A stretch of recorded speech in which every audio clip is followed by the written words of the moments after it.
Cloud, lend me your strength. Let us defy destiny together.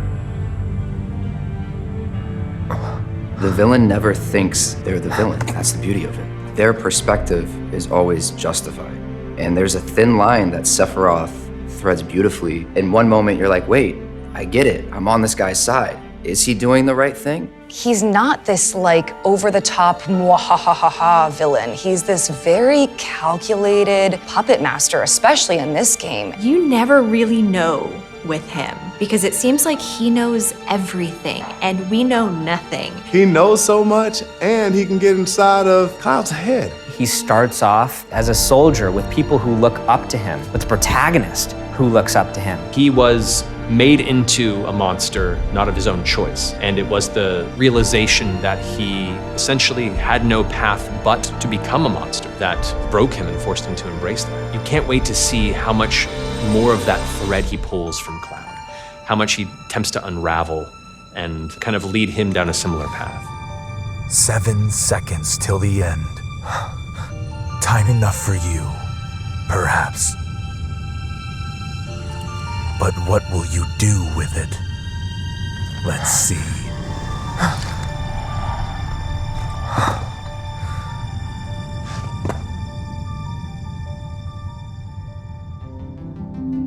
Things have gotten very, very real from when Cloud rode the train in, all cool like into Midgar in the beginning. A lot has transpired, so the stakes have just been risen. I think moral compass has not really shifted. Who Cloud is hasn't really shifted. I think the fight against Sephiroth, the fight against Shinra, all of that stays true, and if anything is exacerbated in the second game. The biggest shift really is, I would say, just the essence of Cloud, his personality, what he allows to show through. There's a lot more emotional depth, I feel.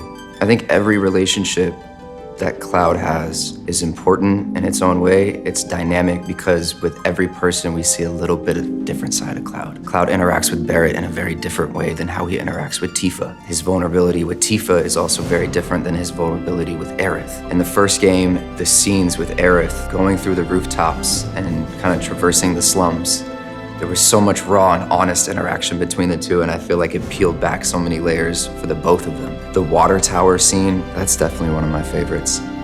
I have like an anchor line, if you will, that was so drilled into me the first like 3 months of doing this game. And Cloud's infamous like not interested. Always, if I'm ever questioning the tone or where I need to be with it, like I'll go to that line because it's there. There's an exterior to Cloud, and that's what most people see initially, and that's that tough, abrasive, cold, almost disheartened exterior shell. In the first game, we kind of got introduced to Cloud that way, and slowly, as the game progressed, we got to peel away the layers. We got to see what was inside. The second game, we get to really see the core of Cloud, the emotional depth, the vulnerability, the likability, the goofball-esque, if you will. You know, this little boy that has been hardened just through circumstances in life, we get to kind of see a lot more of that. But all in all, I think Cloud is just, he's a very interesting human being, and I've fallen in love portraying him. Tifa? You're our guide? I sure am. You can ask anyone around here. I'm the best there is. Tifa is impassioned, and she definitely has a sense of like righteousness and anger and determination to seek revenge, but that's also balanced with this like really compassionate side. I think Tifa's internal conflict in terms of getting revenge, taking down Shinra, but also this moral compass of what is right and wrong is kind of my favorite aspect of who she is, because I think it makes her so human. She is not just solely driven by revenge and hate. She's also very caring and doesn't want innocent people to be killed or pay the price in the crosshair. I think in this game you get to see so much more of Tifa's past and all of the trauma that she has been through and carries and is kind of forced to confront. We really get to delve deeper and see what she has gone through and also understand what is motivating her. It's not like she's super old, you know, she's young to have gone through this. So it just makes me more empathetic as an actor, as a fan, for her journey. I am most proud of the scenes between Cloud and Tifa. I think those are my favorite because that relationship is so deep and there's so much history and so many years have gone by. So it's always fun when we get to really dive deep into some emotion because it's hard to break through Cloud's tough exterior. So those rare moments are fun to play. Wait, what are you implying? That I died? That I'm some kind of imposter? Tifa's relationship with Cloud is really challenged in Rebirth. That is terrifying for her, as it would be for anyone. You kind of get to see their relationship really be stretched and put to the test. I think you also get to see her develop her friendship with Aerith as they both are concerned for him, and Tifa confides in her, and I think we get to see that develop and grow that relationship. It's exciting. It's exciting for me as the actor, and I hope for the fan base. Well, can we rent some birds? Can we?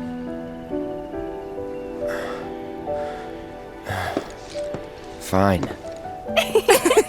When we first meet Aerith, she is a flower seller from the slums who spends a lot of her time in an abandoned church. But as the game goes on, you get to know her more. You find out she's the last descendant of an ancient race called the Cetra, who have the ability to commune with the planet and wield the power of the life stream. At the end of Final Fantasy VII Remake, Aerith talks about how the next part of their journey represents total and complete freedom. She calls it boundless and terrifying freedom.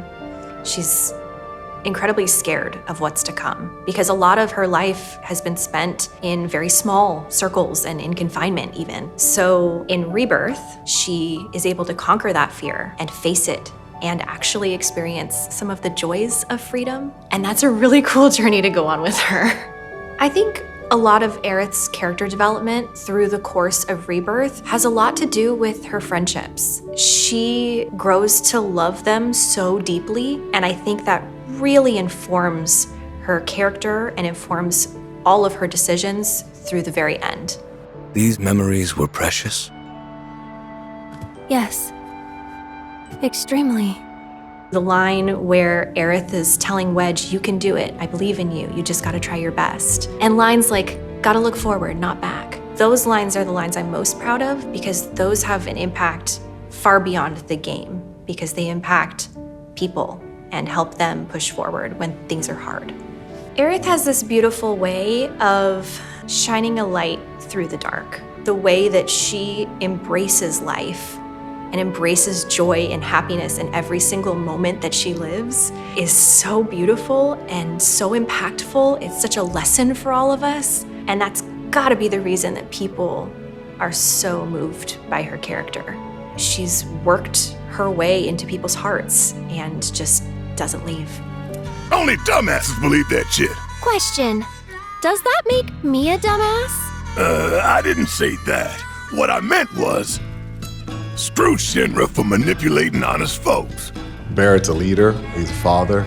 He's a pretend father to some of the members of Avalanche. I would say definitely Cloud, unknowingly to both at times. He's fiery, he's tough, he's real, but he's a leader. And he cares about people and obviously about the planet.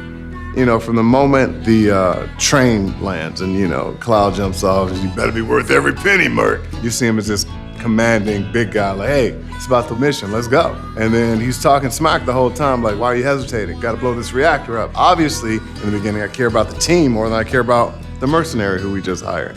And then you see as he grows, he cares about him and he's part of the team, but he's also got Marlene.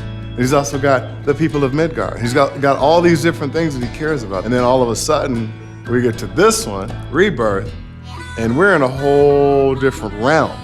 I did what I did, and I can live with it.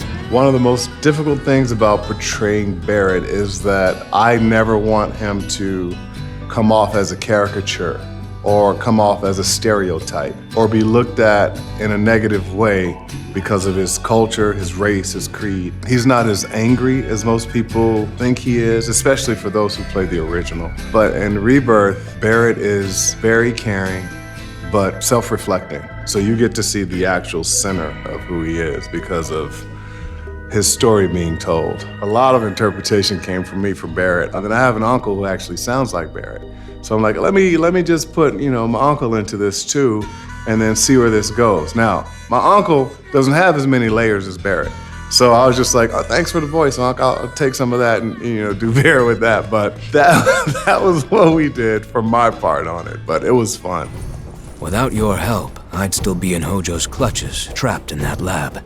When we first encounter Red 13, he is this mysterious creature who's being held captive in this evil scientist's lab, and he's being experimented on. And so we think he's this wise old man. We come to learn he's actually this brave and loyal and trustworthy friend. It's all about trust with Red, and we see that he is very closed off to the group towards the beginning of the game. And in Rebirth, we have this opportunity to see him open up. We see Red learning about his past and the truth about his family, and then we also get to see him make new family. His scene at Cosmo Canyon, that part of the game, is absolutely stunning the way it plays out from beginning to end. You see a character really transform and learn who he is and where he comes from. This character who's like 48 years old and finally learning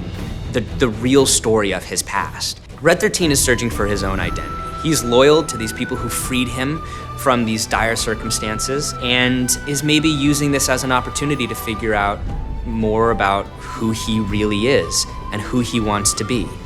I'm back now, Aerith. I'm back. Zach is courageous, he's loyal, he's got a compassionate heart for others. You're gonna see some new friendship dynamics and some old ones come about, and that's a big thing for Zach. The first one that comes to mind is him and Cloud's relationship. It just is, one, the friendship that everybody wants, a friendship like that, but two, I just learned so much from their dynamic. Also with Aerith as well. And you're gonna see some new relationships as well, like Marlene. And like I said, you're gonna see new sides of him because of that. I think fans are gonna love the story that we're telling. I think they're gonna be surprised. I think they're gonna be just shocked at the direction that we go with it. I couldn't think of a better story to tell for this next iteration of Zach. I think they're gonna love it. I know I did.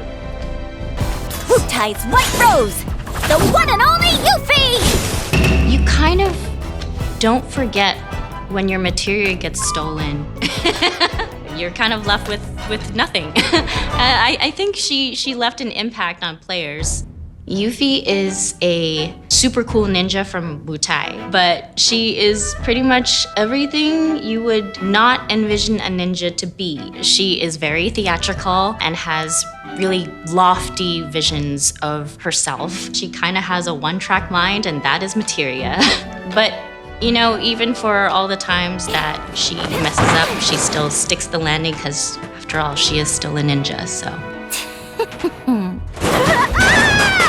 She had a very closed view of the world around her. She came from Wutai. She never really ventured too much beyond it, and she thinks very highly of Wutai and very not highly of everything else. From episode Intermission and her interactions with all the people in Midgar and her experiences, she was able to open her worldview a little more and start to be more accepting of the people around her and really learn and mature through that. Who are you? Vincent Valentine. I'm...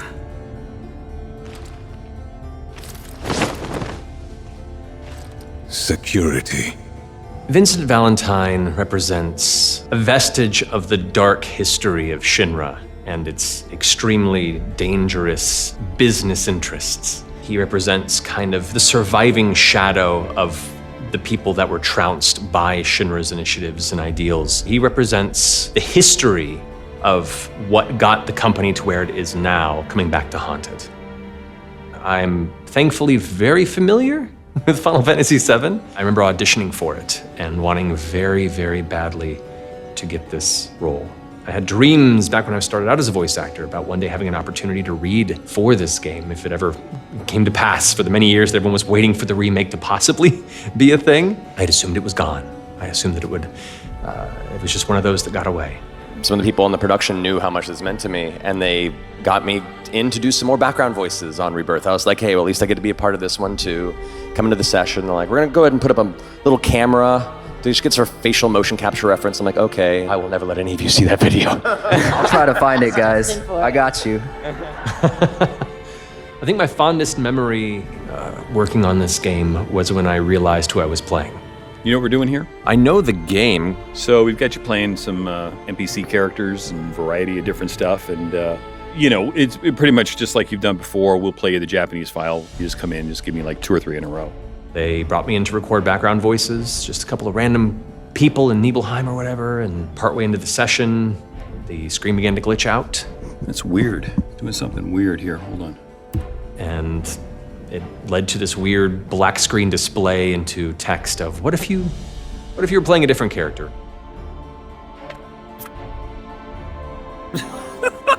What the hell is this? And so they revealed to me in session that I was actually there to record Vincent instead of these background characters. No. Are you f***ing serious? Oh man, I'm not gonna lie. This fucking means a lot to me. And it kind of broke me in a beautiful way. I think that's gonna be a particular memory I carry with me for a very, very long time. Thank you for choosing Bronco Cruises. We sincerely hope you enjoyed your trip with us. I'm most excited for the fans to just continue experiencing this story. We're not relegated to Midgar anymore, and so you get to see so many cities and so many locations, and there's side quests, there's mini games. I'm excited for everyone to be able to hop on a chocobo and then see just how far they can ride and be surprised by how much more alive this world is in comparison to how we remember it. I want to see their reactions to Barrett's story. I'm excited for that. I'm really excited for that. I'm most excited for people to discover the sides of Zach that they haven't seen yet before. It's like the whole gang is together. The characters get to let loose and have a little bit of fun. It's really nice to get some lighter adventure and get to see these characters in more of a playful element and atmosphere. That was exciting for me, and I hope for the fans.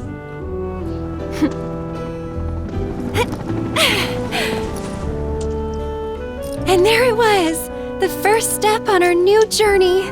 You coming? Yeah. Of course we are. Right?